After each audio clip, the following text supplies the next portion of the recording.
participer est enregistré. Voilà, merci à toutes et à tous d'être ici. Donc, je suis Frédéric Bardot, je suis le président cofondateur de Simplon. Je vais vous demander dans un premier temps si c'est possible de couper vos micros pour laisser la parole, on va dire, à l'animation et aux intervenants. Et après, bien entendu, il y a une large partie de cette vidéo qui est consacrée aux échanges et aux questions-réponses.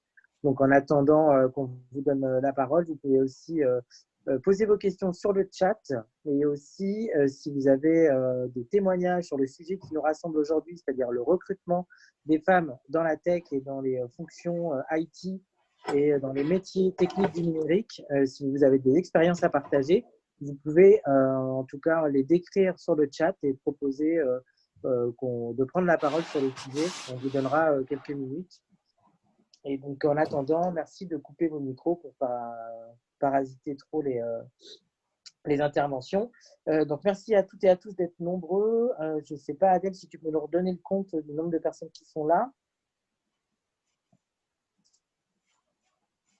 Non, bon, c'est pas grave. Je peux tout à fait. Nous sommes à 38 participants. Ok, donc merci à toutes et à tous d'être là si nombreux dans cette période un peu particulière. Donc le parti et le pari qu'on a fait, c'est de profiter de cette période un peu particulière pour vous proposer de nous réunir à distance. Donc a priori, ça semble être une pas trop mauvaise idée si on est 38. Et donc de profiter de cette période un peu particulière et de la mettre à profit pour réfléchir, pour partager et pour essayer de préparer la suite, parce qu'il y aura bien entendu une suite. Et on l'a dit pour les participants qui étaient là au tout début, c'est un webinaire plein de bonne humeur, donc accrochez-vous à vos sièges dans cette période un peu sombre. Nous, on n'est pas là pour vous rajouter du stress, mais plutôt pour parler des solutions sur la thématique qui nous rassemble, c'est-à-dire comment recruter plus de femmes dans les métiers tech et avoir plus de femmes dans les profils IT. Donc, je suis très content de bientôt laisser la parole, salut Thierry, à Isabella et à Guy, qui sont nos deux grands témoins. Mais là encore, je le répète pour ceux qui viennent d'arriver, si vous avez des expériences à partager en quelques minutes sur comment est-ce que vous arrivez avec des bonnes pratiques de recruter des femmes dans les métiers de la tech, merci de laisser un petit message sur le chat et on vous donnera la parole juste après les deux grands témoins, donc Isabella et Guy, qui vont poser un petit peu le cadre et un petit peu le débat. Avant de leur donner la parole, quelques mots sur Simplon, qui est donc une entreprise de l'économie sociale et solidaire, donc qui depuis 2013 forme au métier du numérique des demandeurs d'emploi, mais aussi des salariés en reconversion. Depuis 2013, on a formé plus de 8000 personnes et 38% de nos apprenants sont des apprenantes, donc des femmes. Ce qui fait qu'on a formé presque 4000 femmes au métier technique du numérique depuis 2013.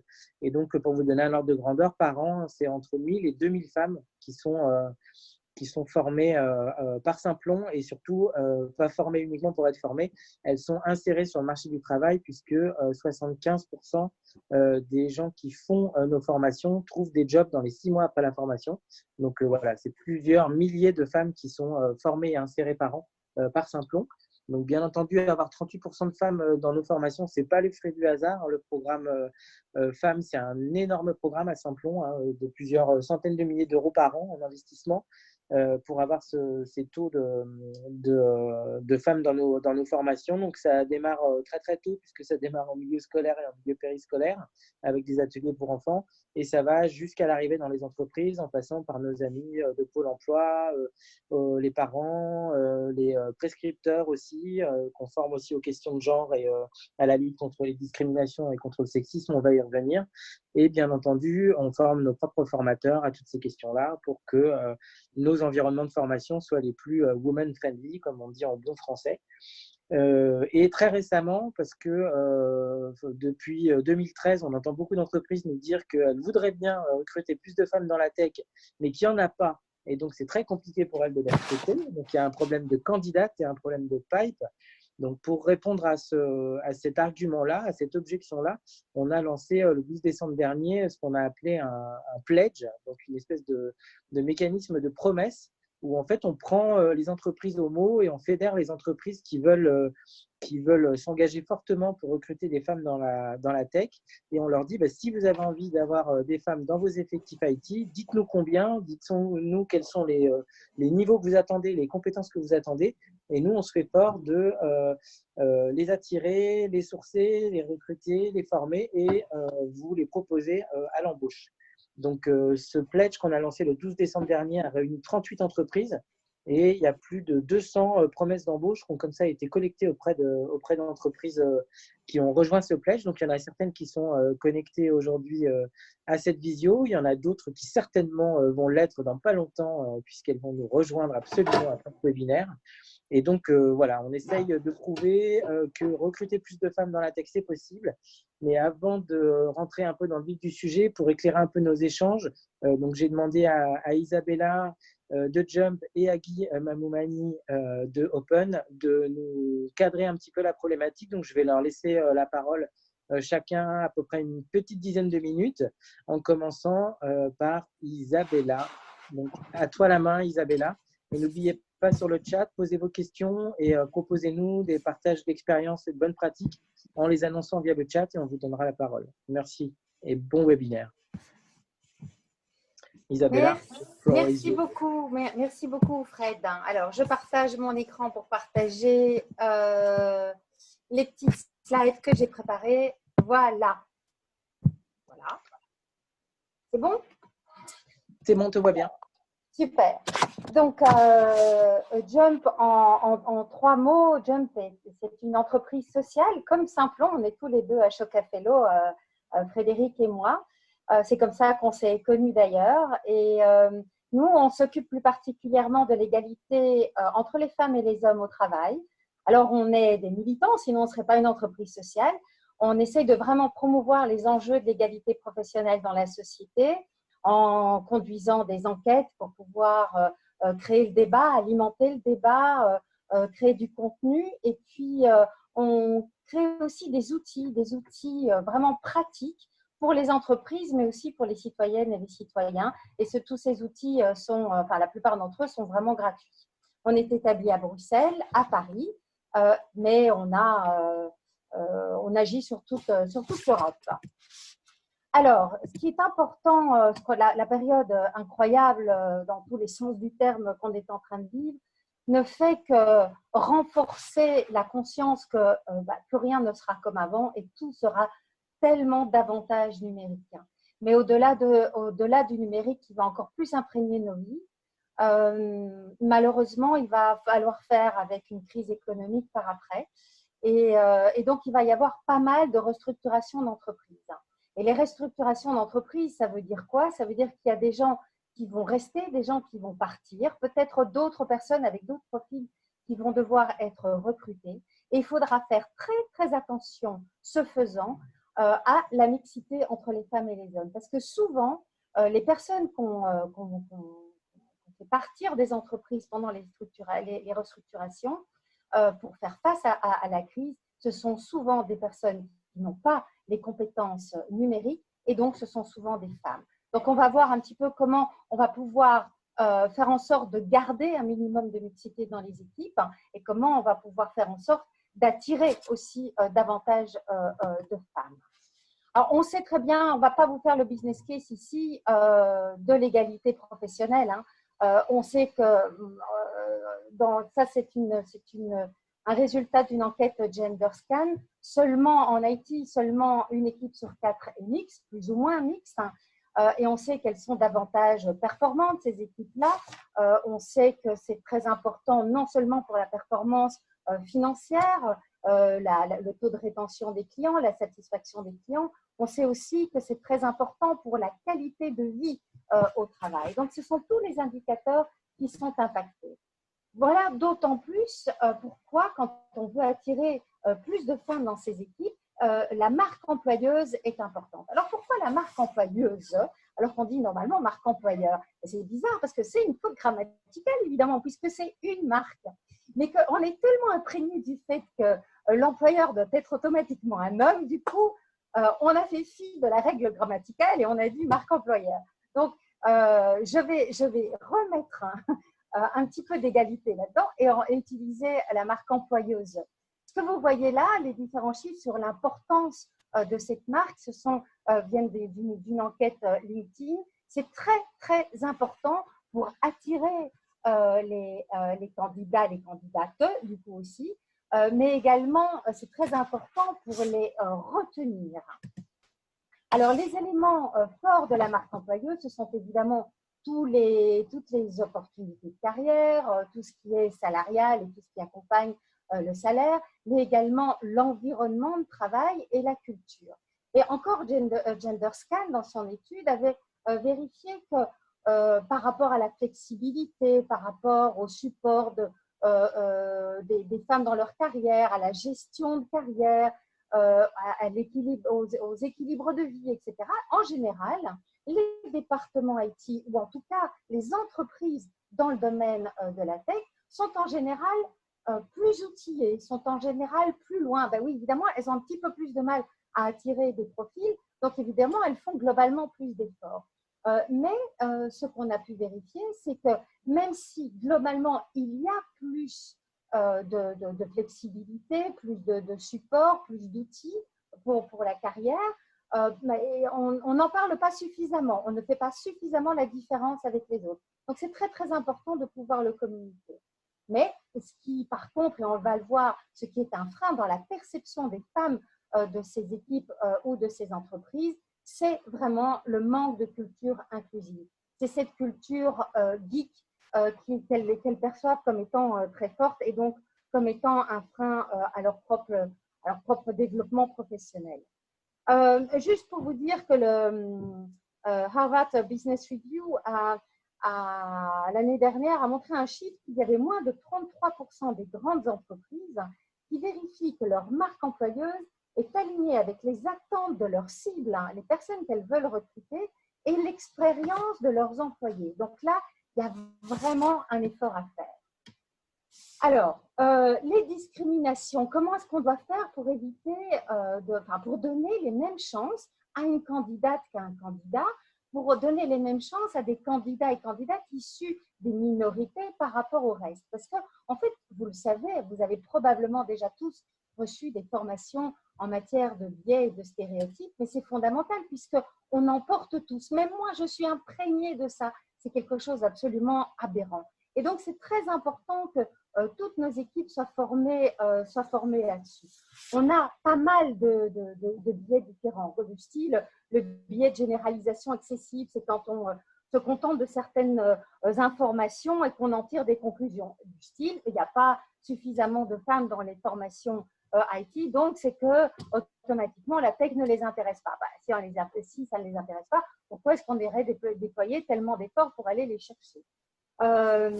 Ou c'est l'effet de halo, quand on ne voit que ce qu'on veut bien voir. C'est la première impression qu'un candidat ou une candidate va donner et qui donne un poids excessif à tout le reste du processus de recrutement. Donc, il y a plein de biais dont il faut qu'on se rende compte pour essayer de les neutraliser. Il est inutile de croire qu'on est méritocratique si on n'a pas reconnu que notre culture d'entreprise n'est pas neutre, que notre process de recrutement et de promotion ne sont pas neutres parce que nous-mêmes, nous ne sommes pas neutres. Donc, c'est vraiment très important de faire cet effort-là. Les noteceptions. Le biais de l'affinité, alors ça, c'est quand même le plus important. Regardez, ça, c'est quand même, en général, c'est ça qu'on retrouve. C'est oui, bien sûr, vous convenez à notre équipe, vous collez parfaitement à la culture de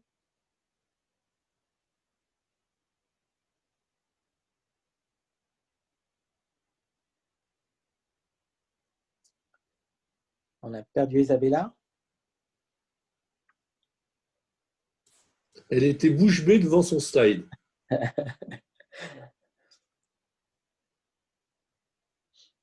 Isabella. Bon, on a peut-être un petit problème technique. Peut-être le temps qu'elle se reconnecte de poser la question effectivement sur le chat. Je vois que certaines personnes ont levé la main. Sur le fait d'avoir déjà fait de la formation aux discriminations de genre. Ah, génial, super. Ouais, super. Et sur le nombre de participants, c'est quoi? C'est un gros tiers, un quart, la moitié, tout le monde? Pour l'instant, on Ça, je vois pas. qu'une personne qui nous a… D'accord.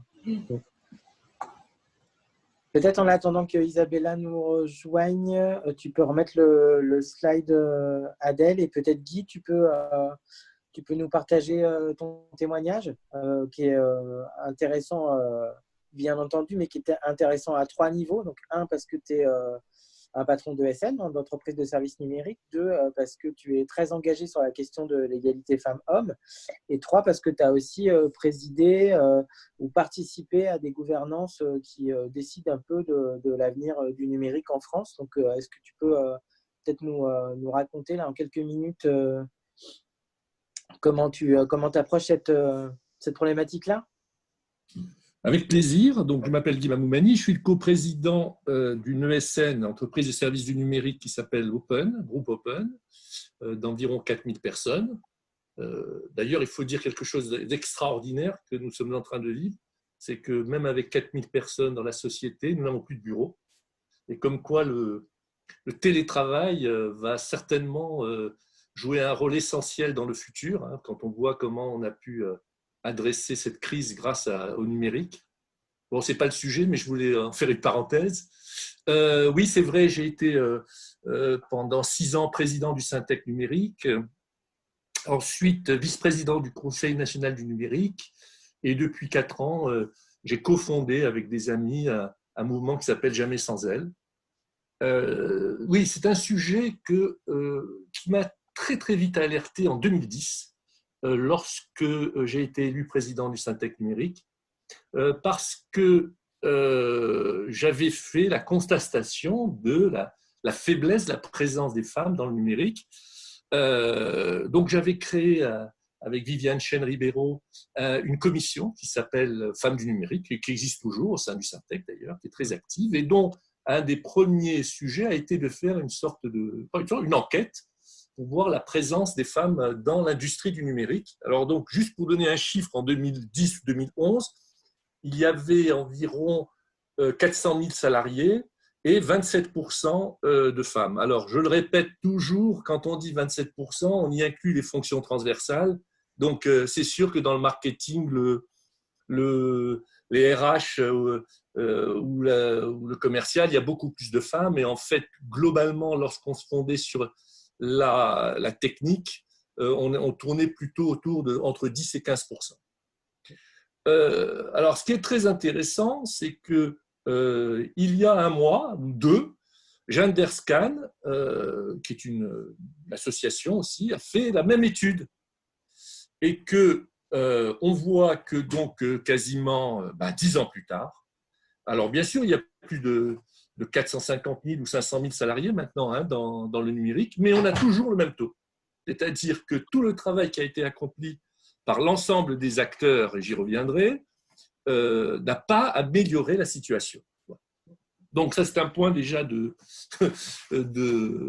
d'analyse, en tout cas d'observation. Alors moi, qu'est-ce que je peux dire d'abord en tant qu'ancien combattant de cette lutte, et en tant que patron de boîte d'informatique? Voilà, qu'est-ce qui se passe? Bon, d'abord, on a beau vouloir améliorer les choses. Donc, je vais donner un exemple. L'index d'égalité salariale homme-femme chez Open, pour la 2e année consécutive, est de 94. On est donc vraiment dans le haut de la pile sur le sujet. Ah, il y a Isabella qui revient. Qu'est-ce qu'on fait? Fini, et puis on lui redonnera la parole. D'accord, je finis. Donc, voilà. Nous avions… Donne-nous tes recettes. Donne-nous tes recettes, Guy. Donne-nous tes solutions. Ah oui, donc non, mais pour moi, cet index, un peu dans le droit fil de ce qu'a dit Isabella, pour moi, ça fait partie des solutions. Parce que je considère qu'un des éléments essentiels, outre toutes les autres choses dont on peut parler, c'est quand même l'égalité salariale. Je crois que c'est fondamental d'avoir une entreprise où il n'y a pas de différence de salaire entre les hommes et les femmes. Bon, ça, c'est le premier point. Le deuxième point, c'est qu'il faut alors s'engager dans le recrutement. Et c'est pour ça, comme tu le sais, que j'ai été un des premiers, d'ailleurs, ambassadeurs du Women's Pledge de Saint-Plon, parce que je crois qu'en effet, c'est le plus en amont possible qu'il faut aller s'engager pour trouver des femmes. Parce que si nous n'avons pas de candidates, nous ne pouvons pas recruter. Donc, il est très important qu'il y ait des actions qui remontent le plus en amont possible pour aller chercher les femmes. D'ailleurs, j'en profite pour rendre hommage à Sophie Vigier. Quand elle est arrivée à l'école 42, il y avait 5% de femmes. Maintenant, il y en a 30. Donc, et je pense que chez Simplon, ça doit être maintenant du même niveau. Tout ça parce que, premièrement, il y a donc des directeurs et des directrices d'école qui sont très engagés sur ce sujet. Et deuxièmement, qu'il y a un certain nombre d'entreprises qui disent si vous recrutez, formez des femmes, nous les recruterons.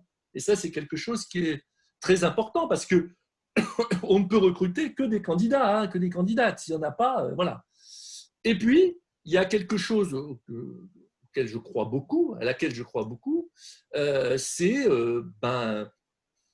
quelque chose d'ailleurs que j'avais lancé en tant que président du Syntec à l'époque, qui est le POC, donc la préparation opérationnelle. Pardon ? Préparation opérationnelle à l'emploi collectif. À l'emploi, voilà, collectif avec le C. Et donc, c'est intéressant parce que justement, là, on peut prendre des personnes qui n'ont pas forcément des formations en informatique, que l'on forme en informatique avec des financements et avec des entreprises qui s'engagent à les recruter si elles subissent les formations.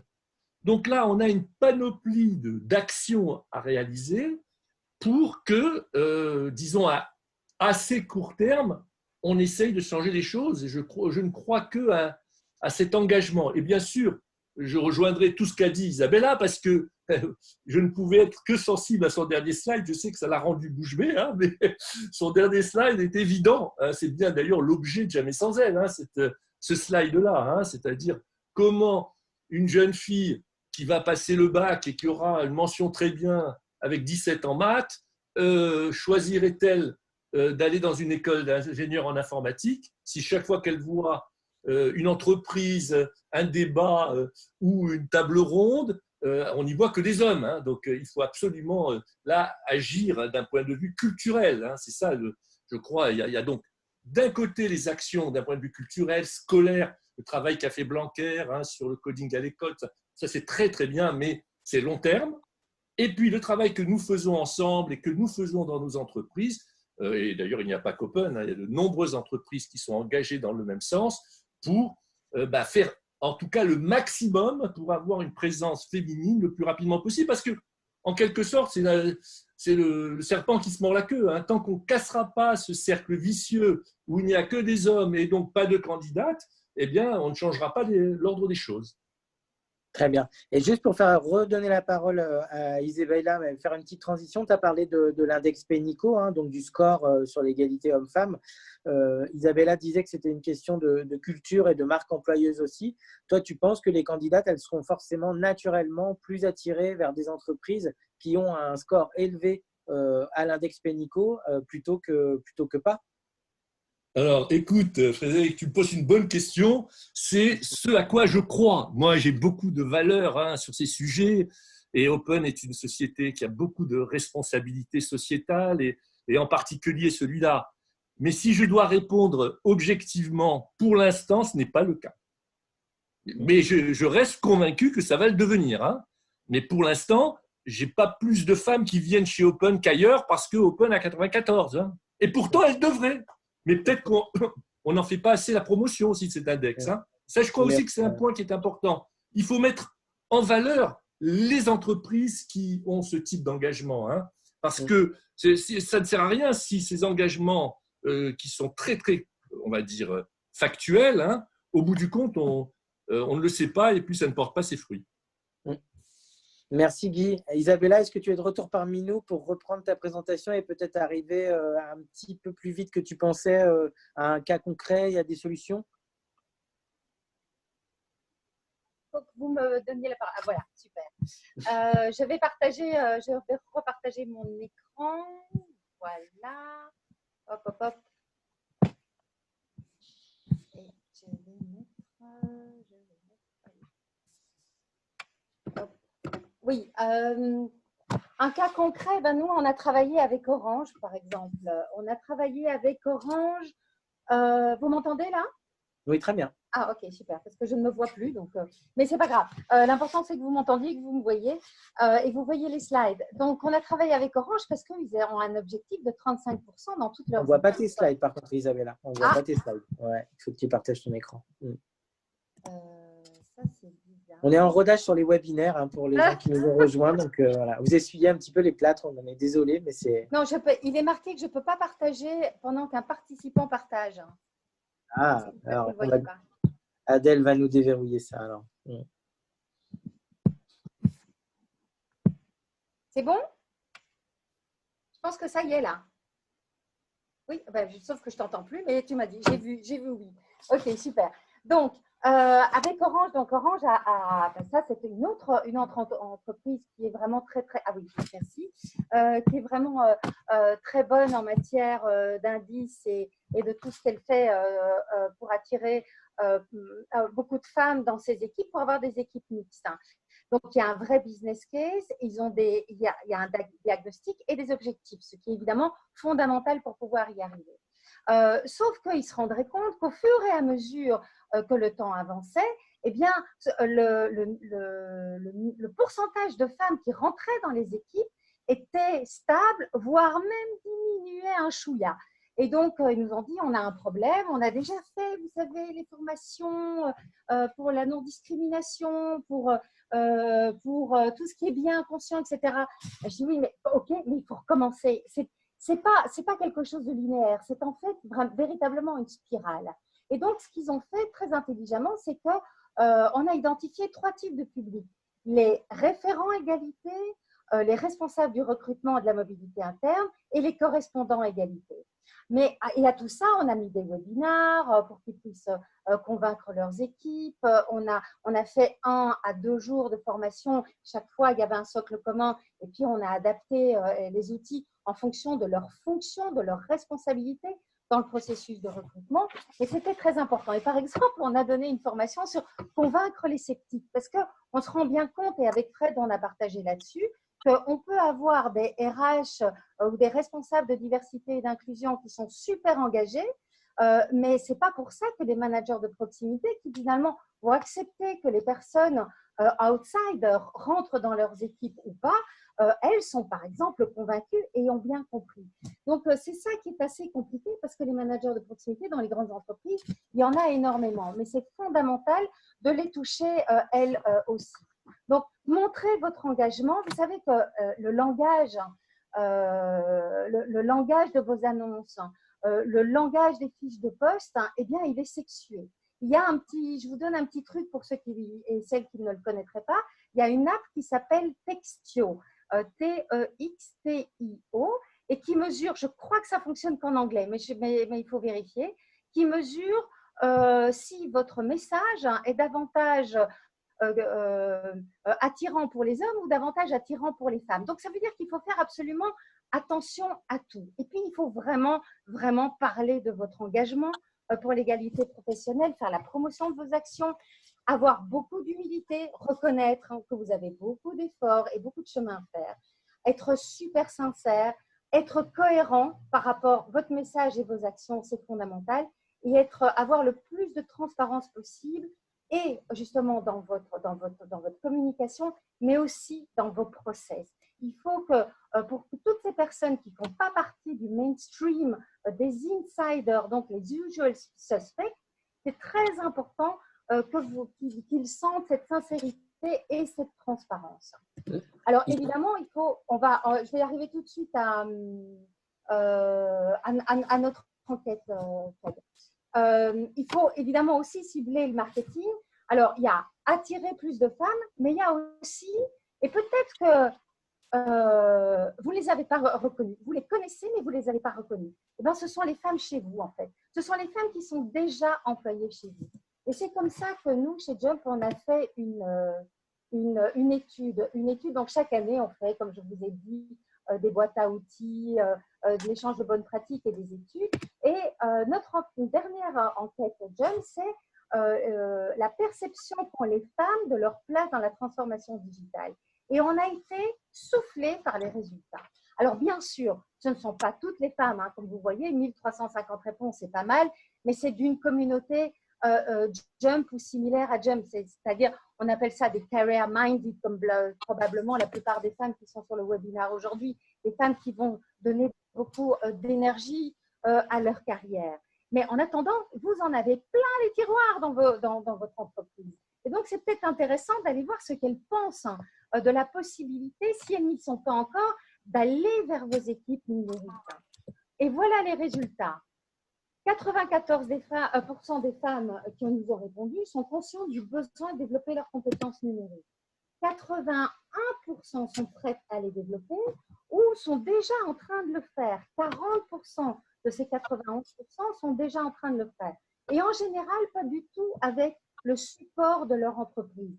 Ça, on a été complètement interpellés par ce chiffre-là. Alors, pourquoi est-ce qu'elles sont intéressées? Parce que les motifs, ce n'est pas la tête pour la tête. Hein. Elles s'en foutent de l'outil. Ce qui est important pour elles, c'est à quoi va servir l'outil. C'est l'utilité de l'outil dans la société. Et puis aussi, elles se rendent bien compte que c'est important pour leur carrière hein, d'avoir ce type de profil-là. Et c'est même important pour leur salaire aussi.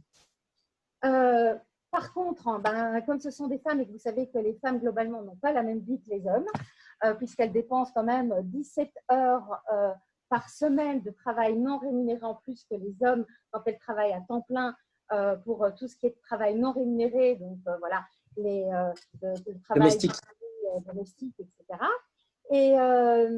Et donc, ce qui est assez incroyable, c'est que vous voyez, seulement 8% sont formés par leur employeur. Et donc, il y a vraiment eu une prise de conscience et qu'en fait, il y a plein de femmes qui sont déjà chez vous, qui n'ont qu'une envie, c'est d'y aller, mais sauf que vous ne leur demandez pas si elles ont envie d'y aller. Et vous ne les identifiez pas comme ayant cette agilité suffisante pour pouvoir apprendre quelque chose de complètement différent que les compétences qu'elles ont maintenant et la fonction qu'elles ont. Et donc, les conseils aux entreprises, c'est absolument développer la culture d'inclusion. Pourquoi? Parce que les plus grands freins, c'est vraiment ça. Elles perçoivent qu'en fait, il y a tellement de stéréotypes contre les femmes dans le numérique et il y a une telle culture geek dans les équipes numériques que ça va être tellement compliqué pour elles d'être elles-mêmes, d'avoir ce sentiment d'appartenance et de pouvoir donner le meilleur d'elles-mêmes qu'elles ont vraiment, c'est véritablement un frein pour elles. Mais elles sont vraiment prêtes à y aller. Elles n'attendent qu'une chose, c'est que les entreprises, on parle tout le temps hein, de work-life balance. Je crois qu'il faut ajouter une dimension supplémentaire, c'est le work-life learn balance. Alors, plutôt que d'avoir une table de ping-pong, un kicker, etc., en disant « super, notre entreprise, elle est vachement moderne », faites en sorte d'avoir véritablement une culture d'inclusion pour toutes les composantes de votre entreprise, de façon à ce que chacun puisse se sentir appartenir à cette entreprise. C'est ça l'inclusion, en fait. Ça, c'est l'égalité. Hein. C'est donner les mêmes outils à tout le monde en faisant fi, finalement, des différences de vie, des différences de compétences, des différences d'aptitudes, des différences d'attentes aussi. L'inclusion, c'est faire en sorte que chacun puisse véritablement, chacun et chacune puisse donner le meilleur de soi. Et malheureusement, ça, c'est la réalité. Donc, sans culture d'inclusion, vous pouvez faire tous les efforts du monde. Vous pouvez attirer du coup, grâce à vos efforts, de la diversité dans vos équipes, entre autres, ce qui nous occupe, des femmes dans vos équipes, sauf qu'elles ne vont pas y rester. Et ça, je redonne la main à Frédéric parce que ce sera l'objet d'un prochain webinaire sur comment est-ce qu'on fait en sorte de retenir les femmes dans les équipes. Merci beaucoup, merci Isabella. Et effectivement, comme le dit Adèle, alias Nicolas Marronnier dans le chat, je vais bientôt vous donner la parole sur des bonnes pratiques très concrètes et des solutions que vous avez mises en place dans vos entreprises. En revanche, est-ce que vous pouvez vous signaler la thématique de la bonne pratique que vous voulez partager dans le chat pour qu'on puisse identifier, hiérarchiser et puis vous donner la parole. Donc, merci à tous les deux, Guy, Isabella, pour ces témoignages. J'avais peut-être deux toutes petites questions de relance avant qu'on donne la parole et qu'on laisse aux gens dans le chat la possibilité de mentionner ce sur quoi ils aimeraient partager. Tu parlais d'Isabella d'Orange, hein, qui est une entreprise qui est une grande entreprise, très engagée sur ces questions-là, qui a des correspondants à égalité, qui a des gens comme ça. La plupart des entreprises n'ont pas de correspondant à égalité. Donc, la question, c'est quand on n'a pas de correspondant à égalité, effectivement, comment on fait? Donc ça, c'est ma première question. Je te donne d'abord la deuxième et je poserai la même question à Guy qui, à mon avis, n'a pas de correspondant à égalité pour l'instant chez Open, mais je parle sous son contrôle. La deuxième question, c'est tu as parlé du fait qu'on pense souvent à recruter à l'extérieur des femmes, mais qu'on ne s'intéresse pas forcément aux femmes qui sont déjà dans l'entreprise. Donc ça, juste pour confirmer que c'est quelque chose qui peut être effectivement un nouveau vivier et que dans ces périodes de crise économique et de restructuration et de gestion prévisionnelle des emplois et des compétences, c'est effectivement des choses qu'on a testées à Simplon avec des grands comptes, mais aussi avec des PME qui, au lieu d'aller chercher à l'extérieur, en fait, ont demandé diagnostiquer la maturité numérique de leurs salariés et découvert des pépites en interne qu'ils ont pu former. Donc ça, c'est pour confirmer ton point. Et l'autre chose que j'ai envie de confirmer, avant de vous redonner la parole et de donner la parole aux participants, c'est que tu disais que les femmes s'en fichent de la technique, mais qu'elles sont intéressées pour les use cases et à quoi ça sert la technologie. Donc ça, une petite expérience à partager qui confirme à 100% ce que tu dis. On déploie avec Microsoft des écoles sur les métiers de l'intelligence artificielle. Donc on en a une quinzaine en France. Elles sont bientôt en déploiement à l'étranger. Et ce qu'on a vu sur l'IA, c'est que comme c'est un discours qui ne met pas en valeur la partie technique, parce que c'est un peu abstrait pour tout le monde, hein, l'intelligence artificielle. Donc, en fait, on a beaucoup plus de femmes qui candidatent à ces formations-là parce qu'elles ne sont pas techniques, mais elles sont sur qu'est-ce qu'on fait avec de l'IA et à quoi ça sert l'IA. Donc ça, c'était, je trouve intéressant de le partager parce que quand on fait une formation de développeur JavaScript, eh ben, on n'a pas de femmes qui candidatent ou très peu. Mais quand on fait une formation sur l'intégration de l'IA dans des mécanismes technologiques pour servir des industries, là, par contre, les femmes sont assez volontaires et assez candidates. Donc, je repose ma petite question. Quand on n'a pas de correspondant à égalité, comment on fait? Et vous me faites une petite réponse courte et après, on donne la parole aux participants, s'il vous plaît, les deux grands témoins. Tout dépend évidemment de la taille des entreprises, mais je pense que pour les grandes entreprises, c'est fondamental.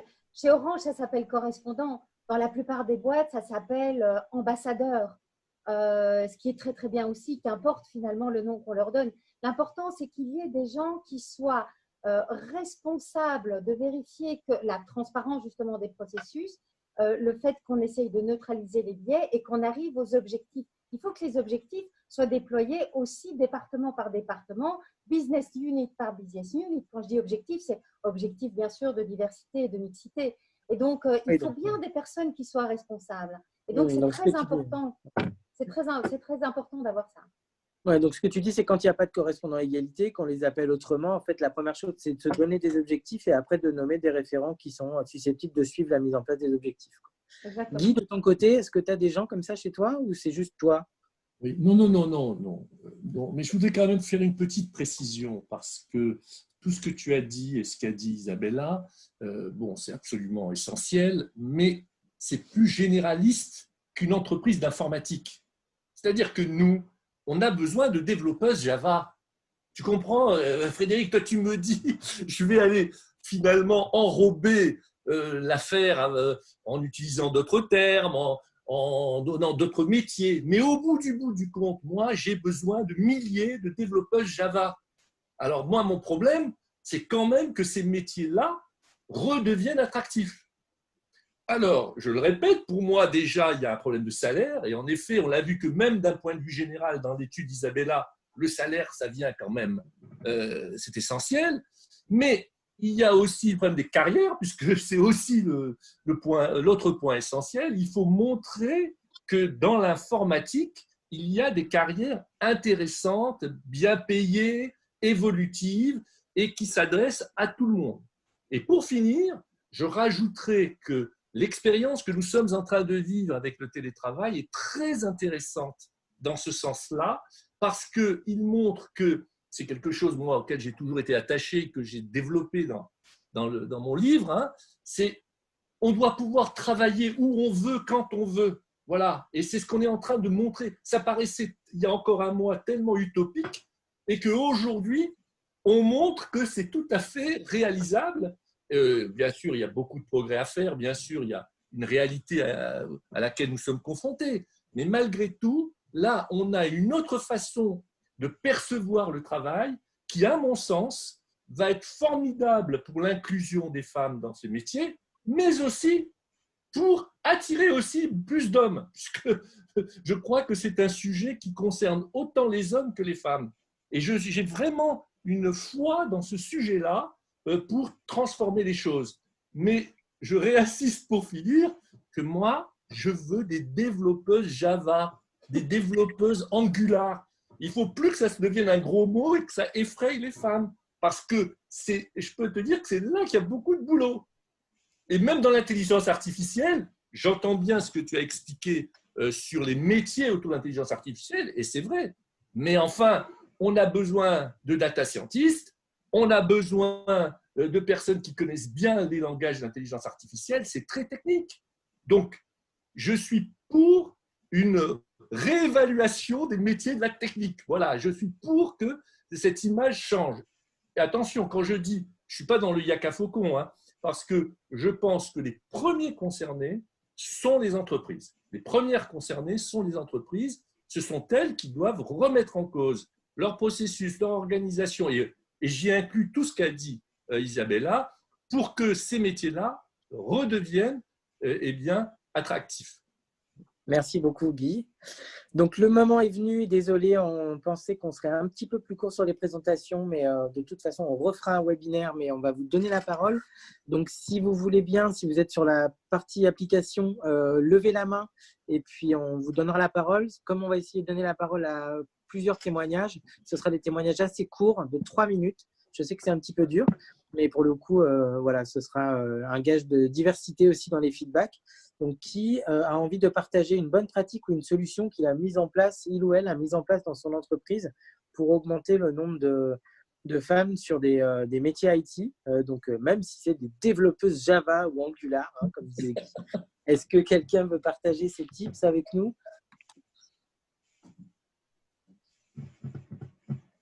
Pas hésiter à lever la main ou à vous servir du chat. Sinon, on a des idées, nous aussi. Hein. Attention. Fred et Guy, je peux vous poser une question en attendant qu'il y ait quelqu'un qui se…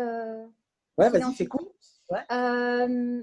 Par rapport à ce que vous disiez pour Java et compagnie, mais est-ce que vous avez regardé la façon dont elles étaient écrites, les différentes, la promotion pour les formations ou justement les fonctions qui sont ouvertes chez Guy? Vous avez fait cette analyse sexuée-là pour justement ne pas mettre la technique au centre de tout, mais surtout son utilisation, parce que qu'importe que ce soit Java ou autre chose, l'important c'est de savoir à quoi je vais servir moi dans l'entreprise et dans la société en faisant ce job-là. Non mais Isabella, je suis d'accord pour les 90% d'entreprises, mais pour les 10% qui sont les fabricantes de la technologie, c'est différent. Tu vois, c'est pas tout à fait la même chose, puisque nous, on doit tout faire pour développer des applications qui, après, seront utilisées de façon transparente et dans des usages sociétaux.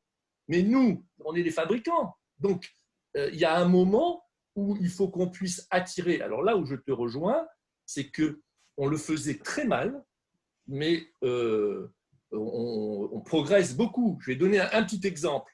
On faisait des petites annonces où il y avait la tête que des hommes.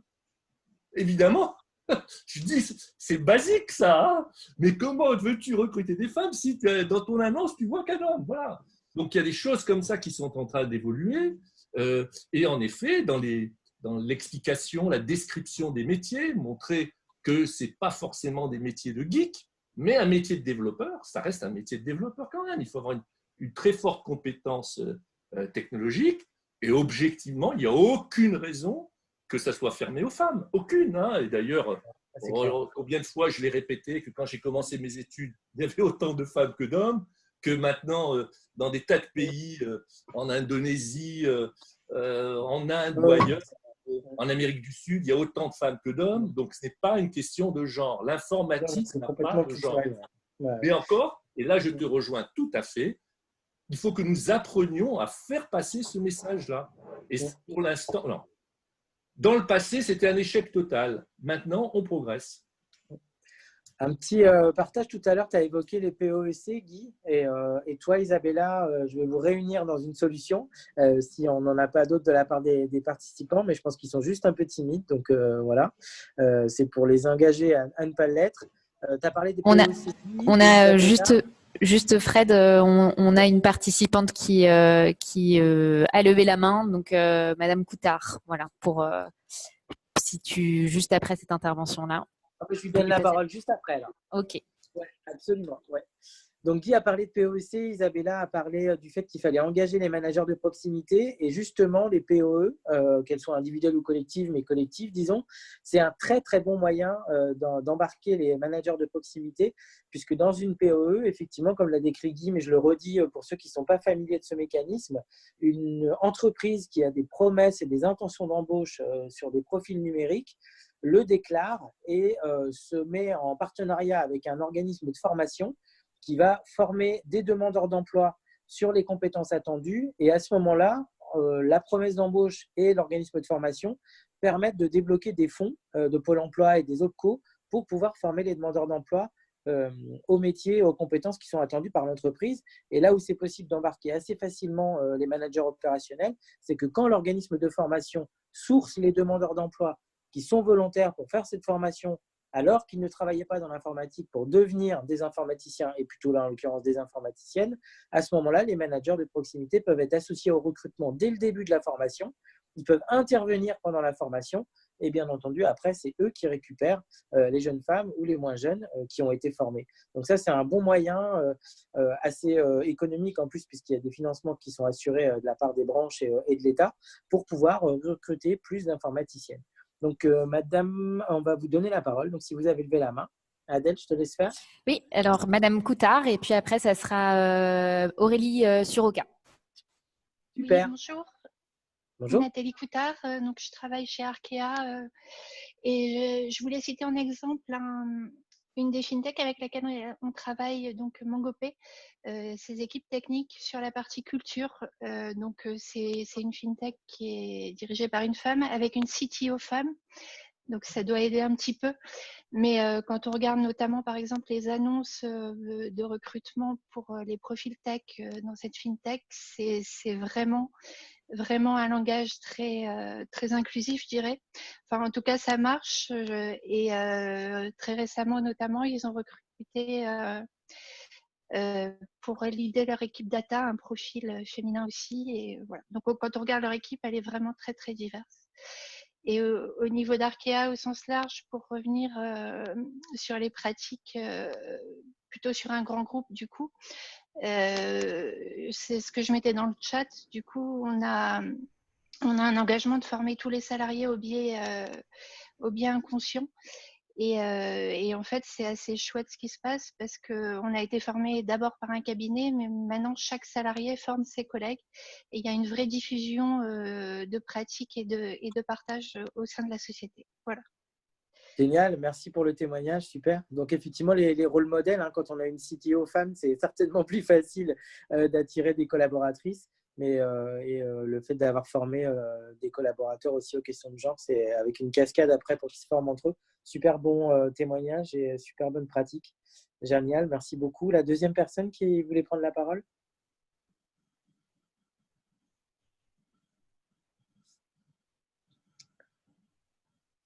Adèle, elle s'appelait comment, la dame? Alors, Aurélie Suroca, je vous ai Ouais. autorisé normalement. Je pense que... Ah, elle a changé d'avis. Un excès de timidité. Madame Suroca, non? M'entendez pas. Là, c'est bon. C'est bon, vous m'entendez? Oui, allez-y. Ah, très bien. Bonjour, Aurélie Suroca. Donc, je travaille à SNCF. Je suis ambassadrice de SNCF Tech au féminin. Nous avons créé avec une collègue une ambassade pour militer en faveur de la mixité dans les métiers de la tech. Je suis moi-même ingénieure informatique d'il y a 30 ans. À l'époque, je pensais que ça progresserait. On était 30% et en fait, ça n'a cessé de diminuer. Donc notre engagement en fait au niveau de notre entreprise, c'est de faire valoir à plusieurs axes. Alors déjà en termes de recrutement, on a la question des reconversions internes qui est très important puisqu'on a des métiers SNCF qui avec l'arrivée de nouveaux outils numériques en fait disparaissent, mais se transfèrent sur des métiers technologiques. Du coup, de notre côté, on agit vers une sensibilisation déjà pour rendre accessible, même permettre l'idée même qu'une femme puisse aller dans la tech. C'est déjà de travailler la désirabilité de ces métiers-là, donc avec une approche assez douce pour sensibiliser donc autour de pour démystifier les termes, que ce soit IA, que ce soit objet connecté, que ce soit blockchain. On fait des actions de ce type-là. Un autre point, on parlait de rôle modèle. Ce qu'on constate, c'est qu'on a tous beaucoup tendance à mettre en évidence des rôles modèles qui peuvent apparaître un peu comme inaccessibles, qui sont effectivement les dirigeantes d'équipes, voilà, au niveau des gouvernances, tout ça, c'est important. Mais ce qui nous semble encore plus important, c'est de mettre un peu plus en évidence des rôles modèles technologiques et des gens qui sont déjà dans le métier technique, et d'aller chercher des femmes qui sont déjà dans ces métiers-là. Quel que soit le niveau qu'elles ont, je pense que c'est beaucoup plus facile pour attirer en fait des envies et suivre ces modèles-là. Voilà. Sinon, au niveau de l'ambassade, on essaye de mener et de soutenir toutes ces actions-là. D'ailleurs, on travaille pas mal avec Simplon. Donc, voilà. Merci beaucoup pour ce témoignage. On vous rejoint bien sûr sur les rôles modèles qui doivent être aussi divers et pas toujours des rôles modèles. J'ai quelqu'un qui est devenu une amie, qui est assez présente sur les réseaux sociaux et aussi dans les médias, qui s'appelle Aurélie Jean, sur l'IA, qui est quelqu'un qu'on présente souvent comme un rôle modèle, mais c'est vrai que je le dis souvent, et elle aussi en plaisantant, elle est tout sauf un rôle modèle, parce que personne ne peut s'identifier à Aurélie Jean, parce qu'elle a 2 PhD, elle est numéricienne, elle écrit des livres, elle a une entreprise, etc. Enfin, c'est vraiment pas le rôle modèle le plus facile pour générer de l'identification. Donc effectivement, on aime bien nous mettre en valeur les simploniennes, comme on les appelle, ou comme elles s'appellent elles-mêmes, hein. Donc des personnes qui exerçaient un métier complètement différent et qui se sont reconverties dans le numérique, voilà, des développeuses de base qui font du Java ou de l'Angular, comme dirait Guy, et qui sont très heureuses et qui ont voilà, un bon salaire. Effectivement, vous avez raison, les rôles modèles, c'est très important. Est-ce qu'on a la chance d'avoir d'autres témoignages? Frédéric, un mot là-dessus, parce que je trouve que c'est très important ce que vient de dire madame. Toi, tu as parlé d'Aurélie Jean, mais encore Aurélie, c'est quand même une technicienne, quelqu'un qui a fait des études d'informatique, etc. Où je crois qu'on fait fausse route, c'est en effet quand on met comme rôle modèle, je sais pas, je vais dire au hasard, la patronne de Yahoo ou la vice-présidente de Oracle. Et en effet, là, ce n'est pas les rôles modèles qui vont entraîner des jeunes filles à faire des études d'informatique, hein. Donc, et ça, c'est très important maintenant, par exemple, d'aller chercher d'anciens élèves. Moi, je sais que je travaille pas mal avec le SIEA ou l'EPITA, ou l'EPITEC. Voilà. Donc, on voit bien que là, d'anciennes élèves peuvent montrer qu'aujourd'hui, elles sont dans la vie active avec des boulots super sympas où elles gagnent bien leur vie et où elles sont très, très utiles à la transformation de la société. Et pas besoin d'être la vice-présidente de Oracle ou de Google. Est-ce qu'il y a d'autres témoignages avant qu'on vous rende à vos activités à l'heure, sachant que s'il y en a qui veulent rester avec nous, il n'y a pas de souci, on peut déborder sans problème. Est-ce qu'il y a d'autres partages? N'hésitez pas à lever la main ou à vous servir du chat. Alors, pour ceux qui vont nous quitter à l'heure, et je sais qu'ils seront nombreux parce que vous avez tous des vies trépidantes, même confinées, j'annonce juste les deux thématiques des 2 prochains webinaires, donc Simplon, qui sont jeudi matin et jeudi après-midi. Vous les recevrez par mail. Donc, il y en a le premier, c'est sur le Green IT et l'impact écologique du numérique et l'éco-conception logicielle, parce que si vous ne le saviez pas, je vous le dis, le numérique, ça pollue. Et il y a des manières de faire du numérique qui sont plus green que d'autres. Donc ça, c'est un sujet qui intéresse beaucoup de gens. Donc on en fait un webinaire jeudi matin. Et l'après-midi, sujet d'intérêt aussi, bien que moins sexy, alors qu'il est tout aussi important, c'est l'accessibilité numérique aux personnes en situation de handicap des services numériques. Parce que tous ces beaux services numériques que nous faisons sont très, très peu accessibles aux personnes en situation de handicap, alors que ce sont des centaines de milliers, des millions de personnes. Et donc là aussi, il y a des manières de coder et de faire du numérique qui sont non seulement green, mais aussi accessibles. Donc, ce sera les deux prochaines thématiques de jeudi. Et la semaine prochaine, on reviendra avec d'autres thématiques. Et Isabella a vendu la mèche, donc je le confirme. Il y aura un deuxième webinaire donc sur les femmes dans la tech, avec peut-être encore un petit peu de choses sur le recrutement, parce que je ne sais pas vous, mais moi je reste un peu sur ma faim. Je suis sûr que dans les participants, il y avait plein de bonnes pratiques à partager, mais il y aura aussi, comme l'a dit Isabella, la question de la fidélisation, parce qu'on peut augmenter le nombre de candidates, augmenter le nombre de femmes recrutées. Si les femmes, au bout d'1 an et demi, 2 ans, elles se tirent parce qu'elles ne se sentent pas bien, et ben en fait, on a tout perdu. Donc, la question de la fidélisation, là aussi, il y a des entreprises qui ont mis en place des systèmes assez impressionnants et on aura bien envie de les partager avec vous la semaine prochaine. Donc, je fais un dernier appel pour celles et ceux qui voudraient partager des bonnes pratiques de recrutement de femmes dans la tech. C'est encore temps. Et sinon, je vais vous laisser à vos activités, sachant que ce webinaire a été filmé, donc il sera disponible aussi en replay pour les gens qui n'ont pas pu y assister ou des collaborateurs ou des collaboratrices qui voudraient le revoir parce que vous leur en aurez fait la publicité. Et aussi, on va joindre à ça un compte-rendu, une présentation de Jump, un petit mot, une présentation aussi de Guy et de ses activités et de son magnifique ouvrage « L'apocalypse numérique n'aura pas lieu », qui est dans toutes les bonnes librairies bien fermées, mais donc les librairies online. Là, je suis désolé, je suis obligé de faire l'apologie de la librairie en ligne, désolé. Et puis, quelques éléments aussi sur toutes les femmes qui sortent des formations Simplon et qui cherchent des alternances, des contrats de pro, des apprentissages et des jobs dans vos entreprises. Dernier appel pour un partage de bonnes pratiques. Est-ce qu'il y a quelqu'un dans le chat? Tu me le dis, Adèle. Hein. Alors, ce n'est pas une main levée, mais c'est une intervention dans le chat en demandant s'il y avait des bassins territoriaux propices à aller sourcer des femmes dans la tech.